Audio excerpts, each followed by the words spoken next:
баракатух. Биздин волонтер карындашыбызга келип отурабыз үйүнө. Мундагы себеби ошол мурунку эле видеодогу мурунку эле волонтерлор сыяктуу эле, анткени бул карындашыбыз дагы өзү бишекте турат, Каракөлдүк.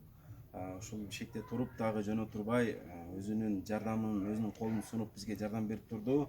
Ошон үчүн мынакей биз келип отурабыз. Тахмина, сага Аллах ыраазы болсун. Ушу бишекте жүрүп дагы өзүңүн салымын кошуп аттың Каракөлгө. Канча деген адамдар ушу силер аркылуу айыгып себепкер болуп турдуңар. Аллах ыраазы болсун. Мындан нары Кудай буйруса дагы жакшылыктардын үстүндө иштейли, мындай жаман оорулар келбесин. Кудай буйруса баардыгыңыздарга каалайт элем. Ооруп жаткандарга, азыркы учурда ооругандар дагы бар. Баардыгыңыздарга Аллах ден соолук берсин, узак өмүр берсин. Кудай буйруса баардыгы жакшы болот деген ниеттебиз. Сен дагы өзүң каалооң болсо айтсаң болот Каракөл элине, Кыргызстанга. Баарыңыздарга ассалам алейкум. Ушул аты жаман оорудан иншалла кутулдук деп ойлойм. Артта эң жаман күндөр калды. Жакындарынан айрылган бир туугандарыбызга сабыр тилейм.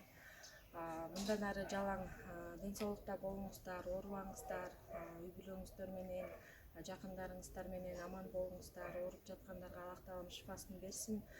Ушундай кыргыз элине күйгөн, жардам берген, элден элге жардам берген адамдар көп болсун. Сизге да Аллах ыраазы болсун. Ушундай эле жардам берип жүрө бериңиздер. Ушундай сооп иштерди көп кыла бериңиздер. Баарыңыздардан Аллах ыраазы болсун.